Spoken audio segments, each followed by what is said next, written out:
Hola amigos y amigas, en el vídeo de hoy vamos a analizar métodos que transmiten el saber. Como vimos en vídeos anteriores y a modo de un repaso un poco rápido, recordamos que lo primero que tenemos que hacer es secuenciar verticalmente los saberes que componen las competencias y una vez que lo hemos secuenciado verticalmente, organizamos a lo largo del curso los diferentes saberes. El proceso de adquisición de competencias se compone de dos fases. Una vez que hemos seleccionado el saber que tenemos que enseñar, vamos a ver cómo se enseña. Primero hay una fase de aprendizaje, sé que se caracteriza por una serie de procesos cognitivos y por una serie de elementos técnicos organizativos que conllevan a utilizar un método, y una fase de aplicación que tiene unos procesos cognitivos superiores y diferentes ámbitos técnicos organizativos de cómo se plantea el saber para que el alumno lo aprenda. En la primera fase hay que aprender y por tanto usar métodos que transmitan el conocimiento. Y de esos métodos nos vamos a ocupar a continuación. En primer lugar, tenemos el método de instrucción directa, o también conocido como clase magistral, enseñanza tradicional. Es un método cuyo objetivo es transmitir el saber suprimiendo o reduciendo la posibilidad de error para que ahorremos tiempo, es decir, que el alumnado aprenda el saber en, en el menor tiempo posible para dedicar el resto de tiempo que tenemos de clase a procesos cognitivos superiores.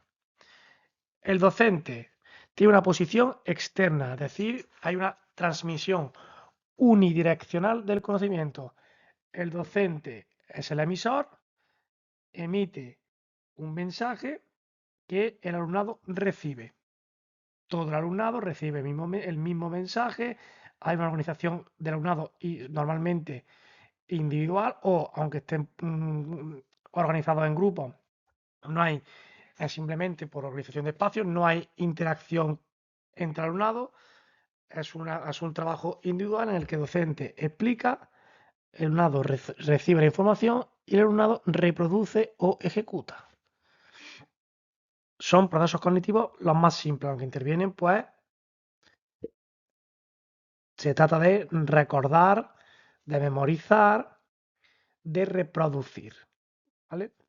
Por eso son los procesos cognitivos más simples, porque no implica que el alumnado tenga que realizar nada por voluntad propia. Ejercicios analíticos, mecánicos, donde el docente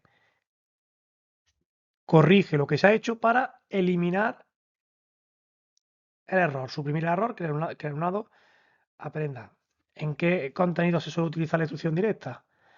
Contenidos muy mecánicos como las operaciones, enseñar a sumar, restar, multiplicar, dividir, análisis sintáctico, es decir, cambio de medida, la enseñanza de la hora, ejercicios muy mecánicos que ya tienen un mecanismo preestablecido que se ha comprobado cuál es la forma más eficaz de ejecutarlo y posiblemente se trata de aprender ese mecanismo para reproducirlo.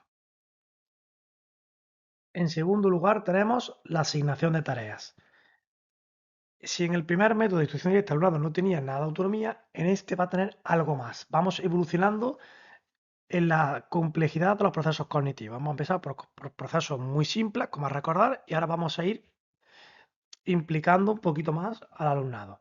El objetivo es que el alumnado empiece a reflexionar sobre la ejecución de las actividades, no que las memorice, sino que esa memorización que ha hecho anteriormente, ahora empiece a analizar y a razonar para así que el primer aprendizaje memorístico empiece a ser significativo. En la posición del docente puede variar externa o interna, puesto que ya puede también, además de transmitir a toda la clase igual, puede de forma interna dirigirse a un alumno o a una alumna y de forma particular decirle algo concretamente solo a esa persona, ya que le va a dar un feedback, una retroalimentación solo de la ejecución de ese alumno. Interviene en procesos cognitivos como es el de comprender, ya no solo tratamos de memorizar, sino por qué sucede ese hecho y se realiza en ejercicios, en actividades de respuesta a pregunta abierta. Este método es muy utilizado al inicio de contenidos de conocimiento del tema, de conocimiento del medio natural, social y cultural. Porque se plantean preguntas como ¿por qué el agua es necesaria para las plantas?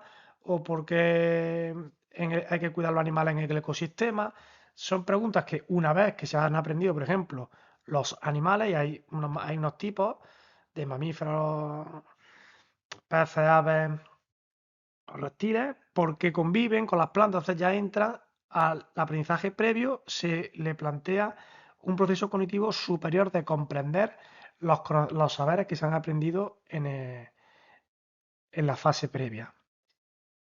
En tercer lugar, tenemos programas individuales, que es los dos métodos anteriores, pero aplicados específicamente a un único alumno. En los dos métodos anteriores, el docente se dirigía al grupo clase por completo.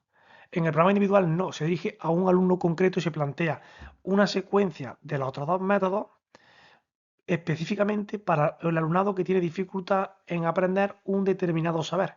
Y esa secuencia es solo para él, a diferencia de los métodos anteriores, que es para toda la clase por igual.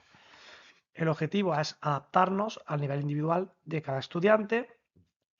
El docente es una posición interna solo con ese estudiante, se dedica en exclusividad, pero trabajamos los dos procesos cognitivos previos de recordar y aprender con la misma tipología y la misma secuencia de actividades que los dos métodos de forma previa.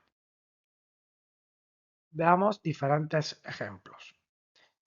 Como hemos dicho, la instrucción directa podemos utilizarlo con las operaciones, con los cambios de medida, conceptos matemáticos que son muy sistematizados y ya que se conoce el procedimiento para obtener la solución. Por tanto, lo que nos interesa es optimizar el tiempo, que el alumnado aprenda bien el saber y no dejarlo que experimente para llegar a una conclusión que ya está realmente comprobada que el mejor método para enseñar ese saber es este. En cambio, la asignación de tareas, pues podemos utilizarlo en otros tipos de saberes que en el que el alumnado tiene que reflexionar para conocer la relación que guardan los diferentes elementos que estamos explicando y que así obtengan un conocimiento más reflexivo de la realidad. Y por último, pues los programas individuales, que es esto mismo, pero adaptado específicamente a las particularidades de un alumno.